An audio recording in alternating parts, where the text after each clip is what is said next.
Yay! July 3rd, this month that is coming up. Yes, July 3rd. Yes, 2022. We are having the Gospel Caravan, the Centennial Program. Oh, the Inter-American Division. We are celebrating 100 years. Yes, 100 years. Yes, the Belize North Mission. Yes, with Central Belize Mission, Southwest Belize Mission. We're going to be impacting humanity. How? Yes, we're going to be feeding many. We're going to be doing health fairs. What else are we going to be doing? We're going to be giving out literature. We're going to have a good time together. So all members, pastors, leaders, everyone, come as we join together for this gospel caravan that will be traveling all the way within the Inter-American Division. You got to be a part of it. Yay, yay, yay, yay! Yay! Yay! July 3rd, this month that is coming up. Yes, July 3rd. Yes, 2022. We are having the Gospel Caravan, the Centennial Program. Oh, the Inter-American Division. We are celebrating 100 years. Yes, 100 years. Yes, the Belize North Mission. Yes, with Central Belize Mission, Southwest Belize Mission. We're going to be impacting humanity. How? Yes, we're going to be feeding many. We're going to be doing health fairs. What else are we going to be doing? We're going to be giving out literature. We're going to have a good time together. So all members, pastors, leaders, everyone, come as we join together for this gospel caravan that will be traveling all the way within the Inter-American Division. You got to be a part of it. Yay, yay, yay, yay! Yay! Gospel Caravan!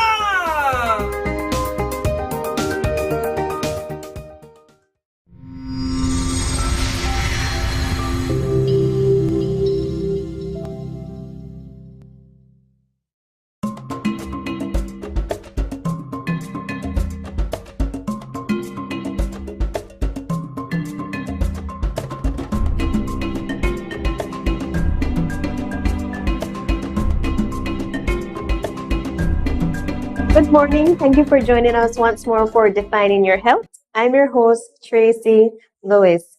All right. And I know that you've been seeing a lot of things happening around us in terms of the weather. We've been experiencing heat. We've been experiencing rains. We are officially in the hurricane season.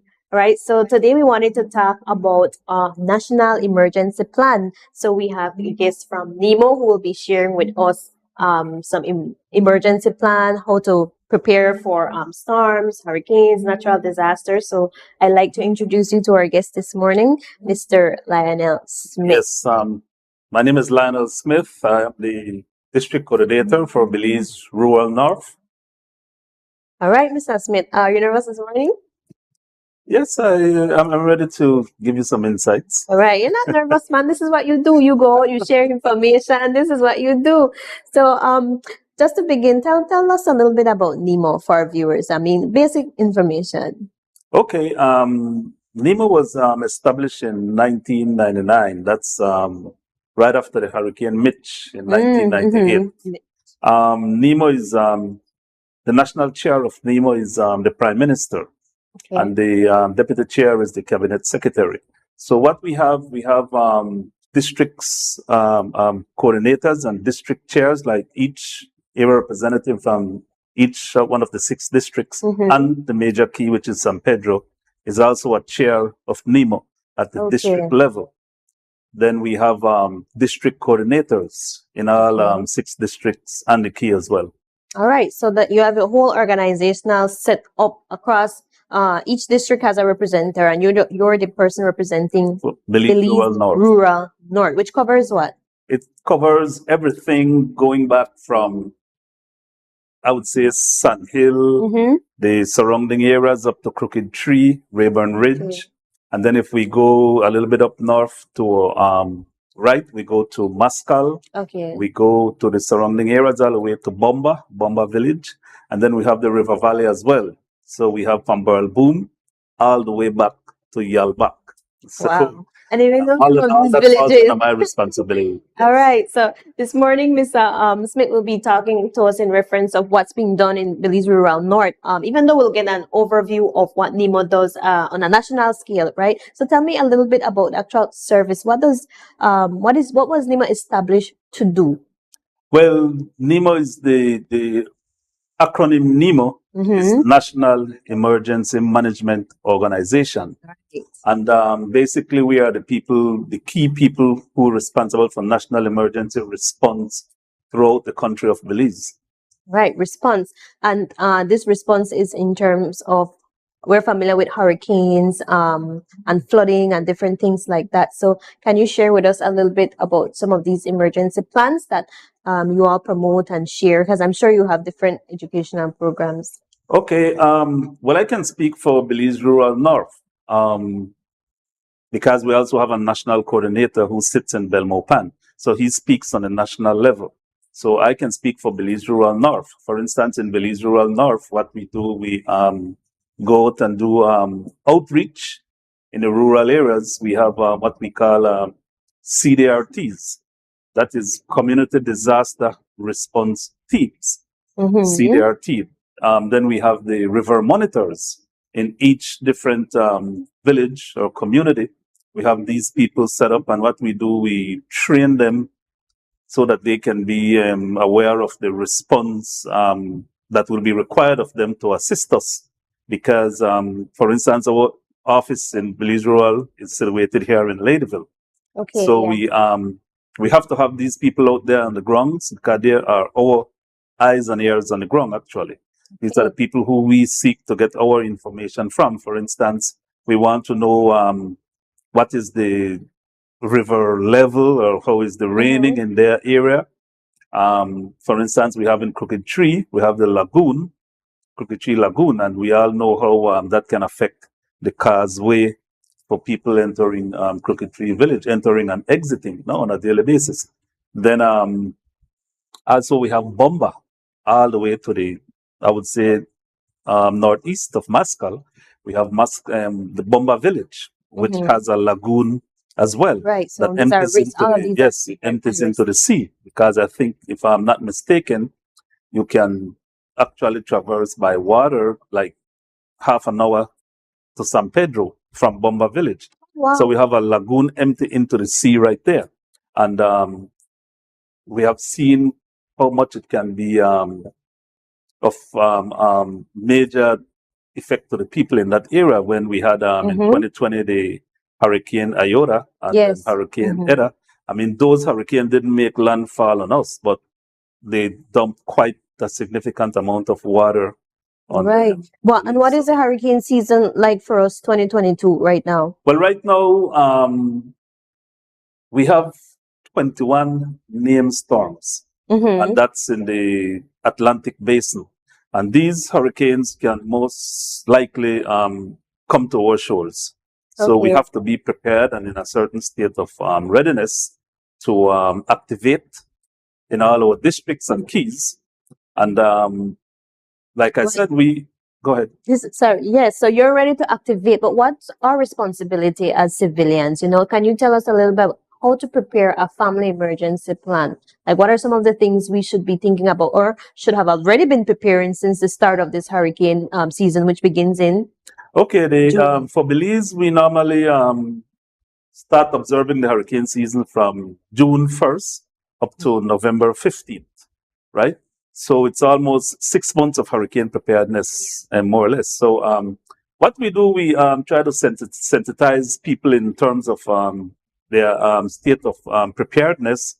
And maybe you want to, if you're living in a low flood-prone area, which is a low-lying area, you want to make sure that you secure your personal belongings, you secure your animals, your pets, for instance. Your property. I realize that your logo for NEMO. Preserving life and property. Preserving life and property. I like that. And one thing we try to, we cannot emphasize that on people sufficiently, to always, the preservation of life is tantamount to preservation of property and personal belongings, because you can always reclaim personal belongings, but you cannot reclaim the loss of a life. So we always try to stress upon people to move to higher grounds. You know, if you see that your immediate surrounding is being inundated by excess levels of water, and try to go to higher grounds and make sure you secure important documents, like, for instance, passports, diplomas, social security card, and documents. And don't try to take too much personal belongings with you, because, like we said, those things can always be replaced. You know, but then if you lose your personal identification and stuff like that, it's especially, let's say we get a category 3 or a category 5 hurricane. I mean, we can imagine what kind of devastation that will bring upon us. So those things will be hard to get, because the whole, maybe the government system may fall apart, you know. So it's good to take your personal effects with you, your the things that you need most, right? And for those who may not have the adequate housing that can more or less withstand even a category 1 hurricane or category 2 hurricane, we recommend that you try to move to your nearest shelter. You know, we have, for instance, in Belize Rural North, we just have about to ask 47 approved shelter systems, right? So you try to get to the shelter nearest to you, and also you must be mindful that you cannot take pets in a shelter. So you will secure the pet at home. Yes. Try to find, if you live in a low-lying area, like we said, that is flood-prone, try to find maybe a relative who live in a more stable area, and try to leave your pet with them, because if you have to go to a shelter, you cannot take your dog, your cat, your raccoon, or whatever it is. You know, you can't take those things into a shelter. So you have to be mindful of that as well. And try to take water, you know, try to take some water too, you know. So you will take your food, you can stuff your water. But where do you find information about these 47 sites that you mentioned just now? Well, this is why we do community outreach, so that we go into communities. And then, remember I mentioned about the CDRTs, who are our community disaster response teams. These are people who will work with the village councils, chairpersons, and then they will know where the shelter is that will best suit your proximity, you know, where you residing. So you will get information regarding which shelter you may need to go. And then for people, you know, we have a lot of people with now in these times with disabilities and dependencies. So we some of the not many of our shelters, but some of them is you know, kind of retrofitted with the convenience, like wheelchair ramp and stuff like that. And then we just NEMO was just gifted a well, not NEMO so much, but I think we have a disability desk now. So the disability desk was gifted with a mobile to you know, transport. Yes, it's handicap accessible. Wow, that's amazing. I see that NEMO is improving in so many ways, and I'm glad to hear about the disability component finally getting on board, because that's a group I would say marginalized when it comes to a lot of services. So I hope that we continue to see that improvement in other areas. But I want our viewers to get involved and ask us questions. Leave it in the comments. I know we have hurricane season every year, you know, but things change, you know, after COVID. I'm not sure what the regulations will look like when it comes to being at a shelter now. I mean, are there any discussions about that now? Like how that's going to be different, I imagine, being at a shelter post-COVID situation. I don't know what conversations are being had about that. Well, actually, we do have a post-COVID capacity in place, because let's say we used to have some huge shelters that house maybe 100 people. Post-COVID, we cut that down to 50. So it's like 50%, you know, and because we have to maintain the social distancing, we have to, and then we also put in place, like let's say a shelter is activated in a specific area, we will have like a screening area because, you know, you might have people coming into the shelters displaying symptoms. So right away, those conditions will be assessed. Then we will have a specific area where you will be quarantined until because, for instance, here in rural North, we have 12 emergency operating committees, sorry. And these committees work in unison with each other's in terms of relief and supplies, housing, health, and things like that. So we are not experts in health. We may, let's say you come to a shelter and we have a shelter manager is posted there, then that person is a senior person assisted by volunteers, and then they will make the assessment if this person is displaying certain symptoms, and then we'll get the health committee involved. So that's why I said, for instance, we have 15 committees made up of different government departments, and we pretty much have a organization in place in terms of any major, because we not only look out for natural disasters, there can be man-made disasters as well. You know, fire, maybe hazardous explosion in a certain area.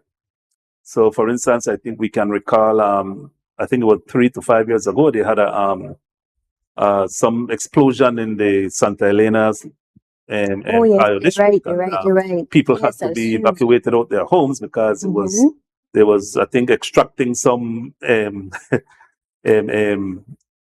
mineral or sand or something, and they blew up a residential area, and then they had that effect. So it's just things like that. So that falls under the man-made disaster, right? Okay. And you know, I was just about to ask, because you mentioned just now that you're taking all these measures to make sure that even post-COVID, that people are still safe, that you're facilitating to have the professionals get in touch. You're managing all of this, and so it's even critical for us to make sure that there'll be less spacing, you know, at these shelters and these different places. So we have to identify very early what our plan is in terms of where are we going to stay if it's with a family member, and then plan B, if we have to go to a shelter, to know very early what shelters have access to disability features that you might need for your children, or the spacing that might be or might not be available for you at that time.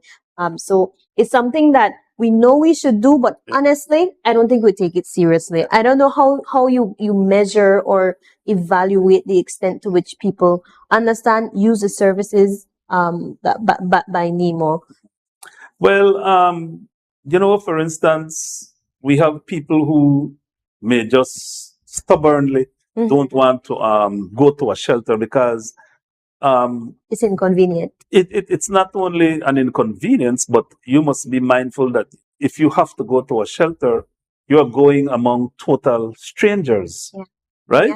And some people are, how do you say, claustrophobic. Some people don't like small spaces. Some people don't like to be in around people that they are not familiar with. So this is where the shelter manager comes in as, how you say, counselor, shelter manager, chief warden, everything in one. So we try to place people in those positions who are senior people, right, that can make the pertinent recommendations. But yes, we try to do our best to make people, well, I don't want to use the word comfortable because you're not comfortable in a shelter. No, you won't be. You just have to accept that right away. The whole prognosis of that is like unpredictable because you don't know how long you will be in a shelter. The maximum stay to be in a shelter is 2 weeks. But then we had a case in Birmingham Landing where a family was housed there for a couple of months, you know. So we have cases like this because maybe the water was not receding, or the house was maybe inundated with mud and debris or whatever. So her home was not livable. She couldn't return to her home within the required time frame. So the family had to stay in the shelter longer than the projected time. And people expect NEMO to assist in terms of actual physical assistance with these homes. What is that service like when it comes to relief after the storm? Your property has been, it's gone, and so you need assistance with actually getting your structure back. What's the scope of services NEMO provides to assist families in that case?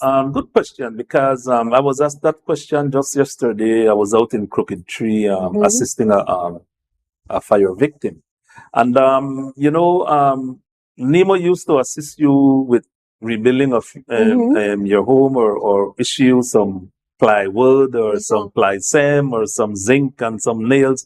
But now, from what we have understand from our director, is that these services has now gone under the MIDH, the Ministry of Human Development. Ministry of Infrastructure and Housing. Okay. So we NEMO don't. I don't say that. I will not tell you that NEMO will not help you repair a house, because if the needs be, and our national coordinator and our minister say, well, the resources is available. We are not saying that we will not source a contractor to assist you, but we don't. From my understanding, we don't take on that area of responsibility no more. So that falls under MIDH. Should make a separate application under that ministry. Yes. We will recommend you, and then we have our like I said, we have a committee which is deals with housing and placement of affected families and stuff like that. So we can recommend, we can assess, and then we forward that information to the requisite government department. I didn't know that. That's definitely different. I didn't realize that. But when it comes to actually food relief and helping with actual food packages during like right now, there is a flooding in Corozal and Orange Walk. When it comes to stuff like that, it's not a separate application. NEMO responds yes, that falls directly under NEMO, and then we have our relief and supply management committee within our EOC, right? Okay, Emergency Operations Committee, right? So they will deal with issuing and sourcing those assistance when it comes to household items, food packages, and stuff like that.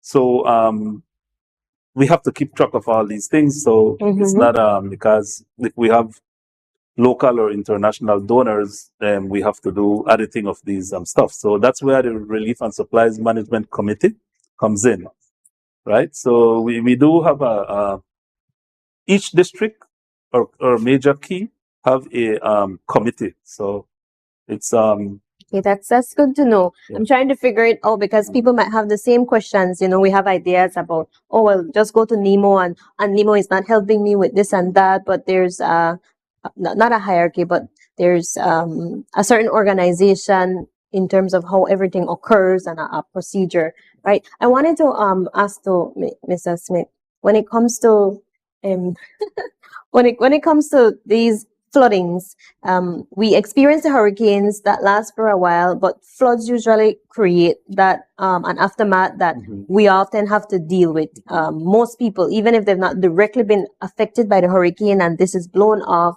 when it comes to flooding, right now we have flooding in Corozal and Orange Walk. I know you can't speak to what's happening in that district because you're not the coordinator there, but what can we do to not better prepare ourselves because it's a disaster, but what should we know how to respond when we have flooding, like things to have in mind on how to respond when we're immediately in a flood situation? Well, what we advise you to do as, again, going back to residents residing in low-lying flood-prone areas, if you monitor your water bodies, right? If you're close to a river or close to the lagoons, and if you can assess for yourself that the water is coming up. For instance, if you see water on your step, don't wait to see if it will come into your house. Great, the do's and don'ts. That's what I. For instance, here in the rural north, I try to coin a phrase, right? If you fail to plan ahead, you will plan to fail behind.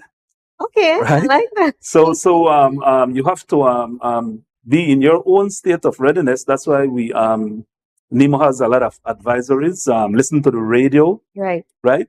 Watch the TV to get the latest news updates. Because sometimes you could be, for instance, let me use two villages in the River Valley areas. For instance, we can say Doublehead.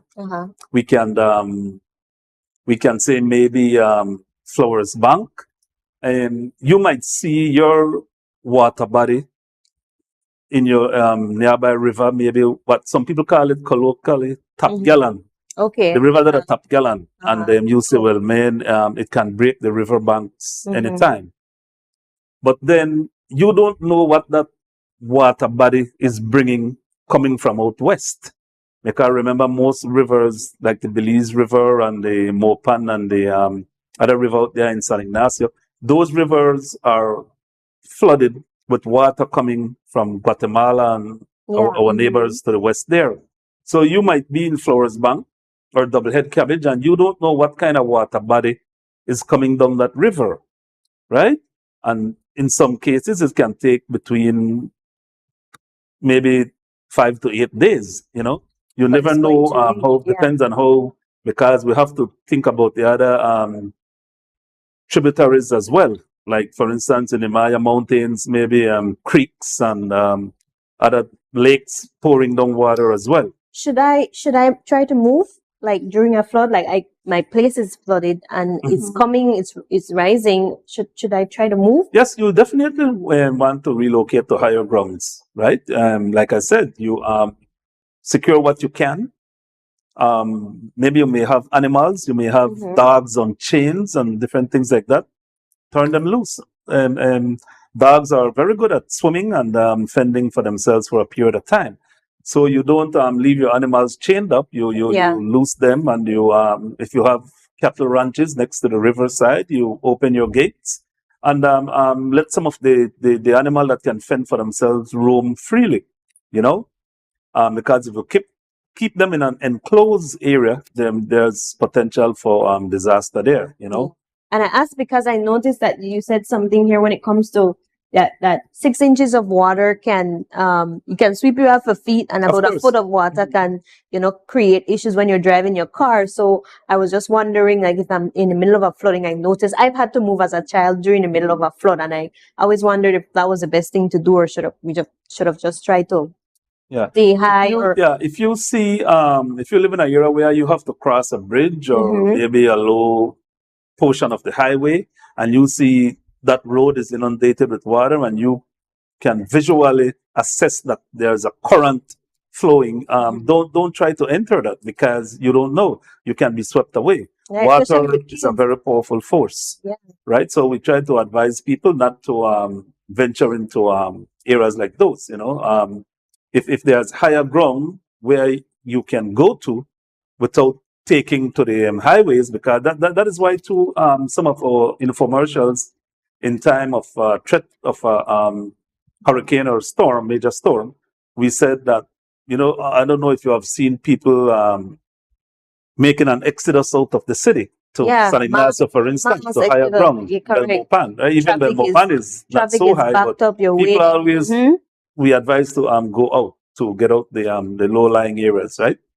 For instance, Belize City is like, what, 4 to 6 inches below sea level? Yes. So we always advise people to evacuate ahead of time. Don't wait for the last minute. And then we have some folks who might just be reluctant to move, right? They don't want to go. Leave their property. And they don't want people to come and steal and all of these things they're concerned about. They might have small children as well, and endangering the welfare of the children. And NEMO, with the assistance of the human services, can actually enlist the services of police and remove those kids from your home. Because that's we cannot force you as an adult to go to a shelter or go to higher grounds, but we can take away the kids from you.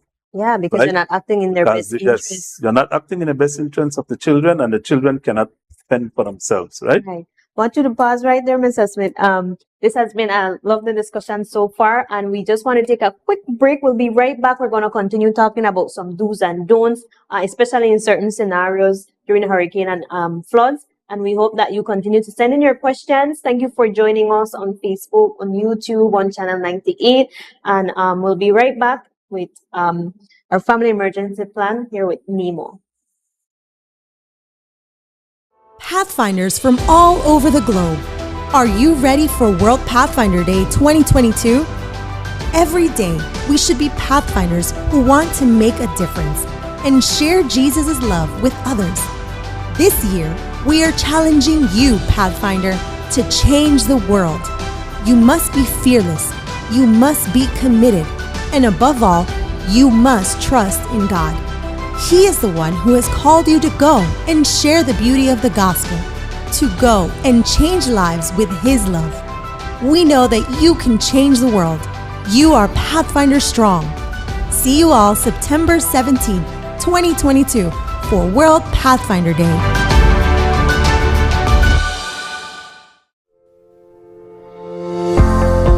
Hi, I'm Pastor Emiliano Viamel. And I'm Elder Shane Neal. And we're the hosts of Hour of Power. We are ready to pray for you and with you. Prayer is the key that unlocks heaven's door. In Philippians 4, 6, and 7, God cautions us not to be anxious about anything. Instead, in every situation, by prayer and petition, with thanksgiving, present your requests to God. And the peace of God, which transcends all understanding, will guard your hearts and your minds in Christ Jesus. Join us every Thursday night at 6 p.m. on our Facebook and YouTube pages, as well as Channel 98 on Central Cable TV, to experience this peace that passeth all understanding. You can join our global prayer family by praying that God continues to lead and bless this ministry.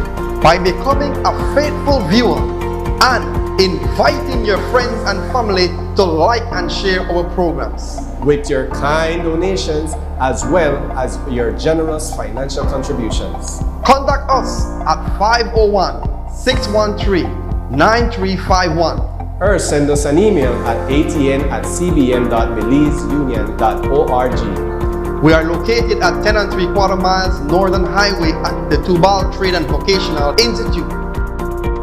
Thank you for being a part of the ATN ministry. And we pray God's richest blessings upon you and your family.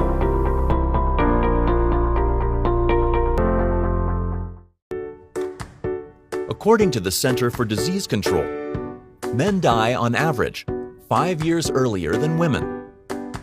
While women are expected to live an average of 81 years at birth, men are expected to live an average of 76 years. With non-Hispanic blacks having the lowest life expectancy at nearly 71 years compared to white and Hispanic males. That's a fact, but there's hope. One of the factors contributing to worse health in men is the higher prevalence of cigarette smoking among males than among females at any age. By quitting the habit, males can reduce their chances of dying from any cause and experience a longer and happier life. So don't delay, quit today.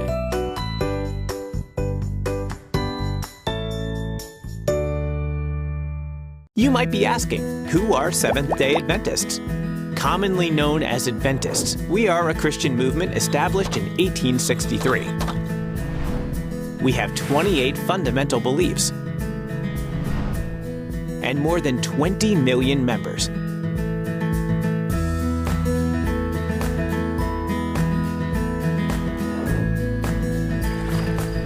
We also observe the seventh-day Sabbath. Worldwide, we have more than 162,000 congregations. We serve countless communities with our education institutions.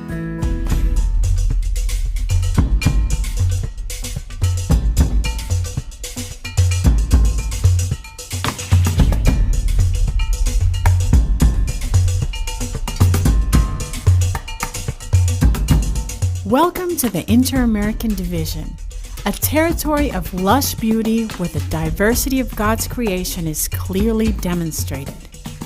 More than 280 million people live in the Inter-American Territory, a region of the world that extends from Mexico in the north to Colombia, Venezuela, and French Guiana in the south.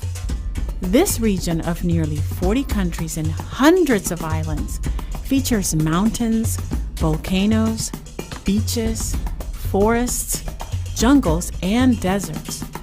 It is home to 3.7 million Seventh-day Adventists.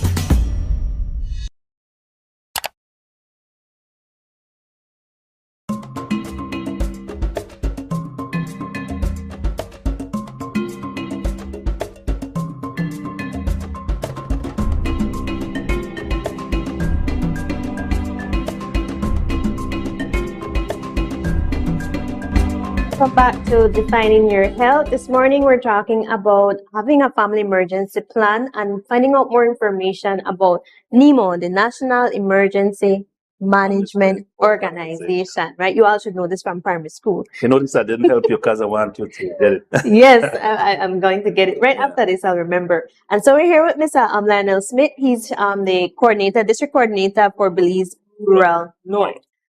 Right? And so we were talking about what to do in certain situations. The last thing we spoke about was in a flooding situation, do's and don'ts, how to know when to move and to be vigilant, to be observant and things like that. And so I just want to pick up right there. And I know we know this information, but we want to remind our viewers about the flag signals and the alerts. So when we should be moving and preparing based on these signals from NEMO. Okay, NEMO has 4 major flags alerts. We have our red one, which is a solid red. This phase 1 tells you that a hurricane or a major storm is likely to strike within 72 hours.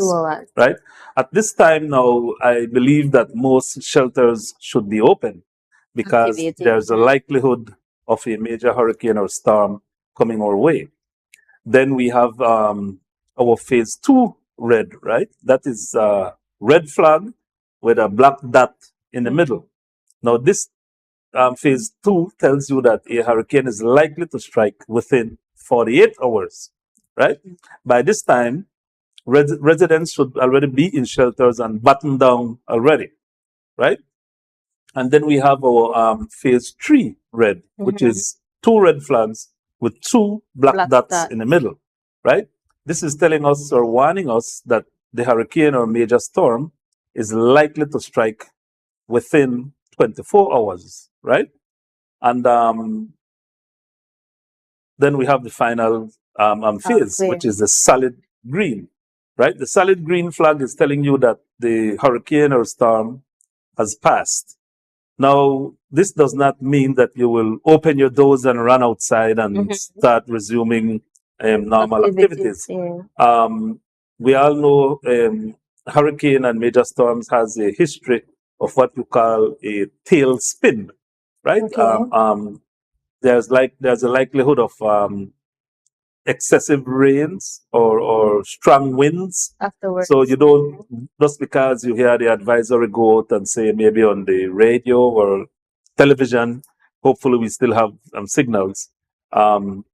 You hear it all clear is giving, and then you want to go outside and start, because you have to be mindful that there will be, if the storm did came, there will be a lot of water everywhere. Yeah. And then we'll have like the sewer, the canals, the and maybe riverways, the lakes in the water, and so everything will be one body of water everywhere, and then you have the likelihood of bacteria and malaria and cholera. Exactly. So we don't advise that you take any water from even your tap inside your house. You don't turn on your tap, because you have to wait for the advisory from BWS, Belize Water Services, or you don't go and flick on your electricity right away, because there can be exposed wires.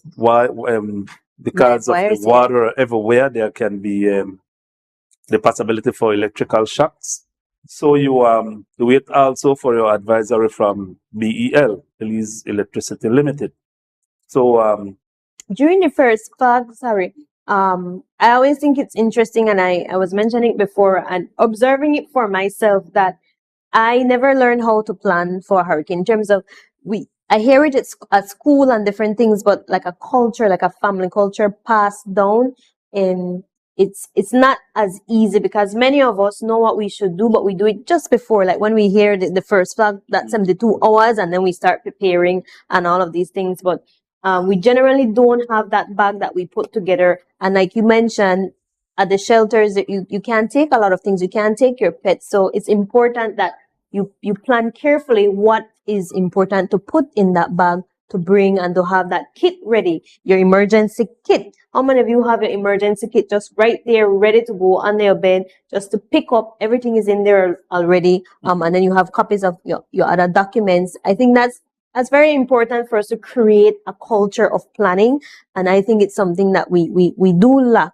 You know, even though we are advised about it all the times, and you have educational programs that you do, that's something that I take a personal interest in trying to create, like that culture of planning and being prepared, because you never know what could happen. And I realize that I don't even do it for myself sometimes, you know. So when you mentioned the water thing, you would have had to already bought your gallons of water, have it prepared, and sometimes until the very last minute, people still can't get water. They're panicking because all the 5 gallons gone, which is why you should plan ahead, right?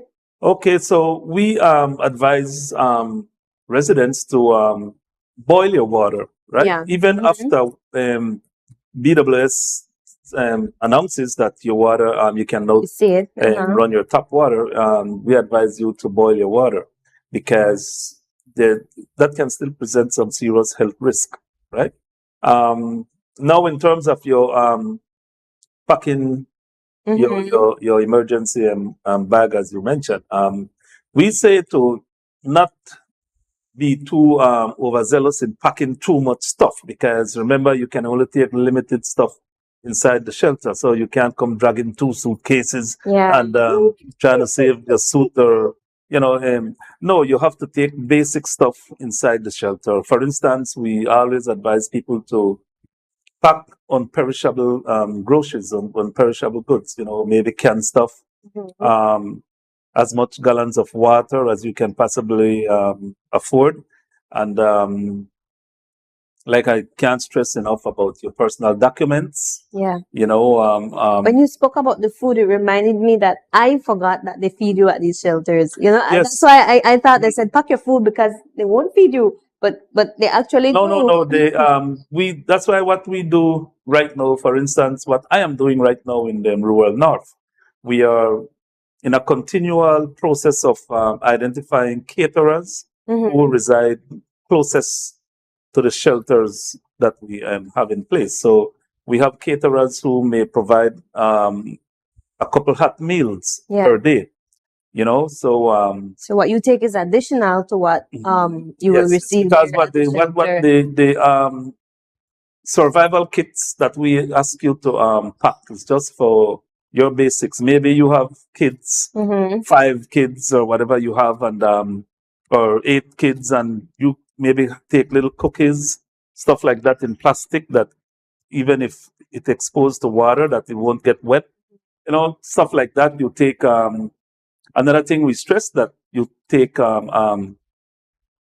games into the shelter system, to keep them occupied. So there's a feeling of normalcy still, and they're not panicking and different things like that, right? Because you have to get kids engaged, right? So you take little games. You can't take too much of a big toys. Don't take no riding pony and all that. You have to just take basic little thing, maybe cards. How you call them thing? Uno. Yeah, there are little games like that. That's just to keep children engaged and occupied, right? Because we all know how kids are in the shelter system. So you take your basic food stuff, and then like, even we may have shelters that has a kitchen or stoves and refrigerator. So maybe even hot meals can be prepared in some shelters, right? So cooking, you're well taken cooking will be care of. allowed if the shelter is has the amenities to accommodate it. Right. I think NEMO has been doing an awesome job getting, strategic planning and all of these things. You have your committees separate so that everybody is doing their role. But what would you say are some of the challenges you have in working with civilians during a hurricane season, or some of the areas of improvement? Well, that's a serious question. Yeah, sometimes we have some of these committees.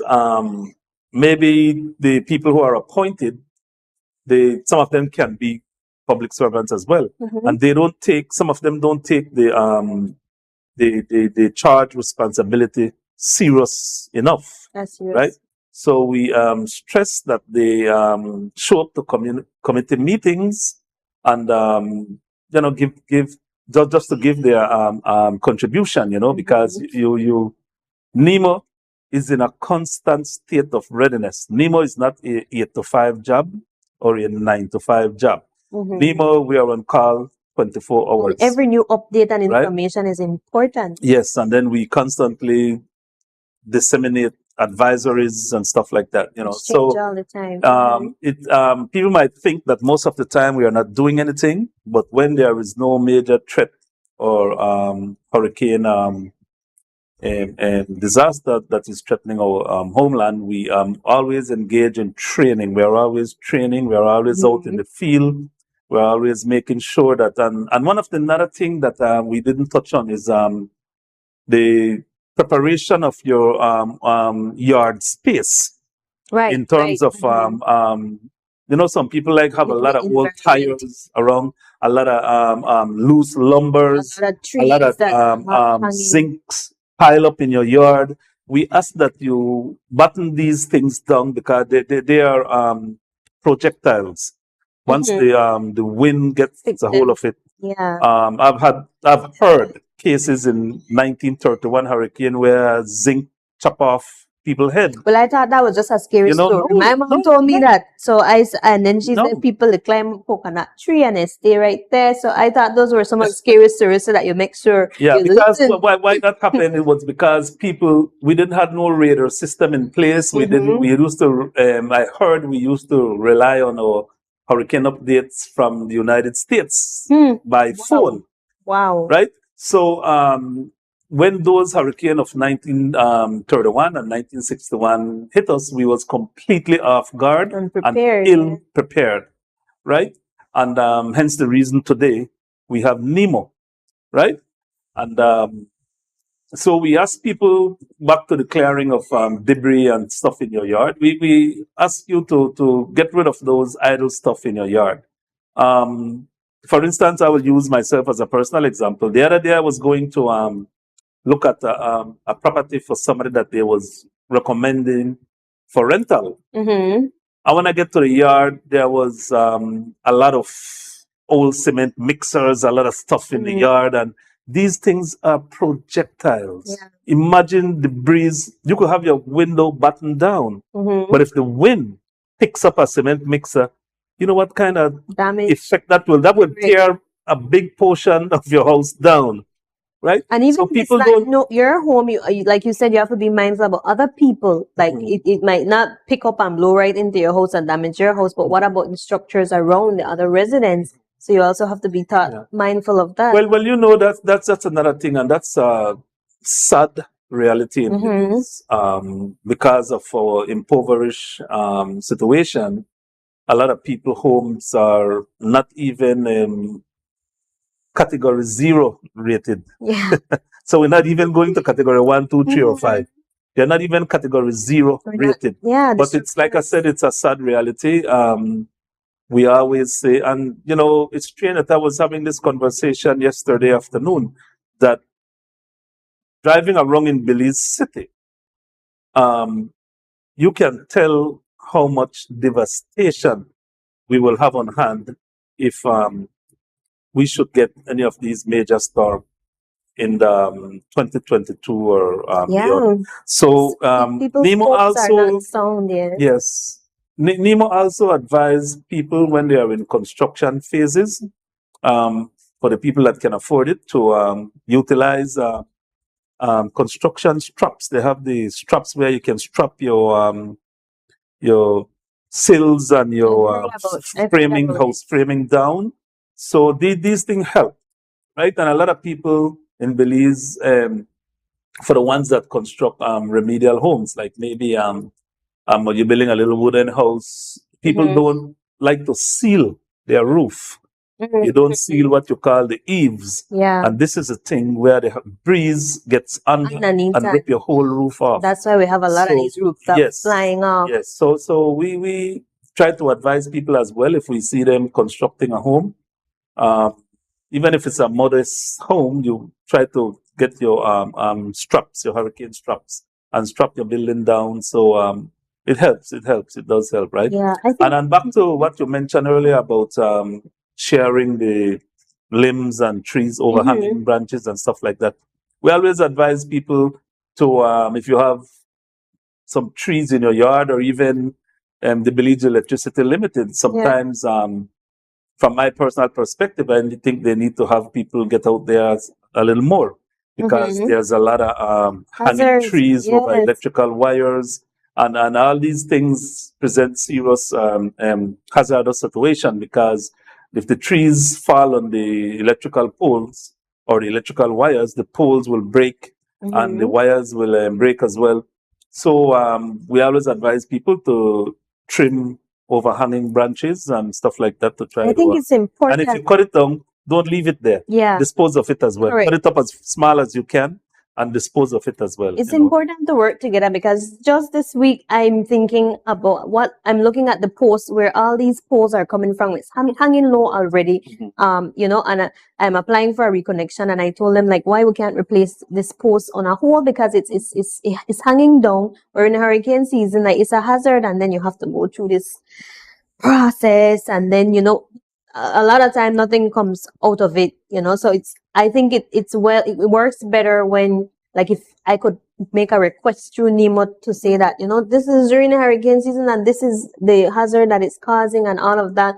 So maybe in terms of improvement, that's one thing I feel is important that we see BWSB, NEMO, all of these entities working together so that we have safer environments, like you said, because we can do what we can to pack this kit, have this emergency plan, but then our surroundings, the drainage, a lot of people blame, they don't know who to blame when it comes to the drains that are backed up and people need to be more civic minded because, for instance, if you're living in a major city, the city council can't do everything for you. You have to be civic minded and take on some of the responsibilities in unclogging your drains, and it will assist the free flow of water. Help each other. So people have to be more civic minded. I could see many yards that is just so neglected and a lot of, like I said, loose lumbers or sometimes some people dismantle a house and leave it right there.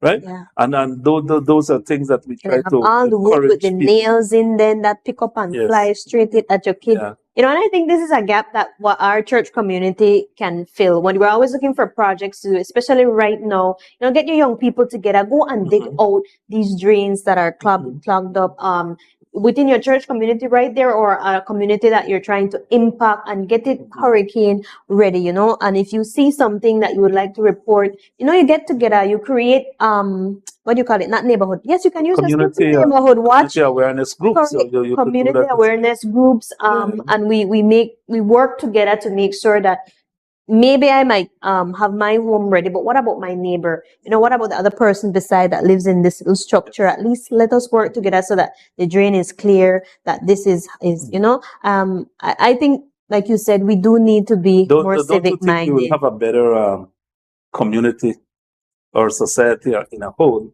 if I live next to you and I see you have a broken down wooden fence and I know how to use a hammer and some nails. Don't you think it will be good if I would come over and say, well, miss, can I help you repair this fence? Yes. But if I know how to use a hammer and some nails, I will sit there and wait for you to hire me to do the job. Correct. If you have money. Yes. So instead of maybe coming over and offer to assist, right? And this is why I think our communities really need that that To work together, impact that to come unity. together. Yes.